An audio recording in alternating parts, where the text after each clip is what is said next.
نحمده ونصلي ونسلم على رسوله الكريم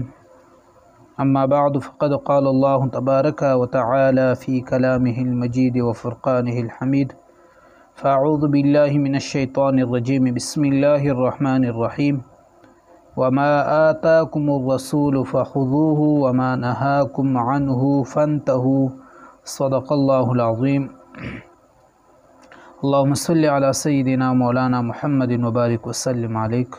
صلى الله على سيدنا محمد صلى الله عليه وآله وسلم. مونږ چې کومه مخکې ویډیو جوړه کړې وه هغې کې د اودس مستحبات ذکر شو. اوس راځو د اودس د فضایلو طرف ته چې کله انسان اودس وکي او کامل اودس وکي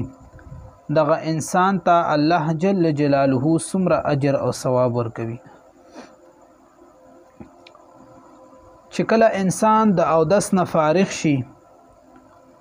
او د فارغېدو نه پس دغه انسان سوره قدر ویلو.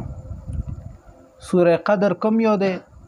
سوره قدر دا دی چې انا انزلناه فی لیلة القدر وما ادراک ما لیلة القدر تر اخره پورې دا صورت چا 3 کرته ویلو. نو دغه انسان له الله جل جلاله دومره اجر او ثواب ورکوي چې دغه انسان ته الله جل جلاله د 500 کالو واړو ګناهونه چې کوم صغیره ګناهونه ورته ویلی شي الله جل جلاله د 500 کالو ګناهونه ورته معاف کوي. ډیر معمولی عمل دی چې کوم انسان دغه عمل وکي نو د 500 کالو واړو ګناهونه ورته معاف کیږي. سوره قدر د اودس نه پس چا ولستلو ناغه ته د 500 کالو واړو ګناهونه معاف کیږي. همدغه شان د حضرت عمر بن خطاب رضی الله تعالی عنہ مبارک نه روایت دی چې حضرت رسول الله صلی الله علیه و آله وسلم مبارک او فرمایل چې څوک اودس وکړي او ټولو اندامونو ته اوبه ورسوي، یعنی کم انسان چې اودس وکړي خدا سي اودس وکړي چې د په اودس کې کمواله محسوس نشي، یعنی اندامونو ته په خې طریقې سره دغه انسان اوبه ورسوي او په خې طریقې سره دغه اودس دغه وینځلو کې. نو حضور علیه الصلاۃ والسلام مبارک می فرمایي چې د اغې نه پس بیا چا د شهادت کلمه ویله. د شهادت کلمه اوس کومه ده؟ د شهادت کلمه دا ده چې اشهد الله اله الا الله وحده لا شريك له واشهد ان محمدا عبده ورسوله. چې کله دا کلمه ولوستل شوله نو دغه انسان ته الله جل جلاله د جنت اتوانه دروازې کولو کی او دغه انسان خوخه ده چې په کومه دروازه باندې دغه انسان داخليږي نو هغه دروازه باندې دغه انسان جنت ته داخل شي. سبحان الله څومره لوی فضیلت شولو. انسان ته د اتو واړو دروازو د جنت هغه د کولاویدلو حکم کیږي چې په کومه دروازه دا داخليږي هغه دروازه باندې دا داخل شي. همدغه رقم بل حدیث پاک کې راځي او دا حدیث مبارک بخاری شریف او مسلم شریف را نقل کړی دی. د حضرت ابو هريره رضی الله تعالی عنہ مبارک نه روایت دی. مبارک فرمایي چې حضرت رسول الله صلی الله علیه و آله وسلم مبارک او فرمایل چې زما امت به د قیامت په ورځ باندې عرم معجلین عرم محجلین، یعنی خيستا او روخانه مخون واله بوي. د دوی دا مخونه به پړکیږي، د دوی اندامونه به پړکیږي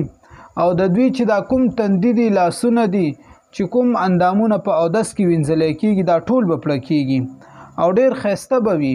او د حشر میدان ته براشي. د قیامت په ورځ باندې به د حشر میدان ته راشي او د دوی دا سپینواله او دا روخانواله دا به د څه د وجې نه وي. دغه وجه دا ده چې دوی به اودسونه کړي وي، صرف د دې وجې نه به دوی دغه اندامونه پړکیږي. نو که څوک هم دا غواړي چې زما اندامونه دي په ورځ د قیامت باندې او پړکیږي او هغه د روخانه شي نو هغه د اودس کې کوشش کوي او په ښه طریقې سره د اودس کوي نو په ورځ د محشر باندې په ورځ د قیامت باندې به دغه انسان دغه اندامونه خسته پړکیږي.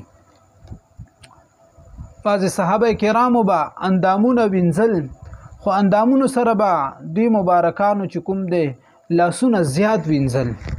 ځکه دوی د حضور علی السلام مبارک حدیث مبارک اوریدلو چې څومره زیات وینځل کې نو د دوی دغه اندامونه به زیات پړه کیږي نو صحابه کرامو کې عشق او محبت ډیر زیاتو او غي په دین باندې مین خلکو هغه پاک خلکو نو هغه به چې کوم د اندامونه زیات تر وینځل چې کم فرض د هغه نه به هم زیات وینځل او بل حدیث پاک کی راضی دا حدیث پاک د مسلم شریف حدیث ته حضرت عثمان رضی الله تعالی عنہ مبارک نه روایت ته مبارک فرمای چې حضرت رسول الله صلی الله علیه و آله وسلم مبارک فرمایل چې څوک او دس وکړي او خ او دس وکړي یعنی دنه پکې کمه رانشي په خې طریقې سره او دس وکړي نقصان ته نه پکې رانشي نو د بدن نه به ګناهونه اوزي تر دې پوري به د بدن نه ګناهونه اوزي اگر که د نکونو لاندې هم ګناهونه وي هغه د نکونو نه لاندې هم ګناهونه به دغه انسان د بدن نه اوزي کوم انسان چې صحیح او دس وکي دغه انسان د بدن نه به ګناهونه اوزي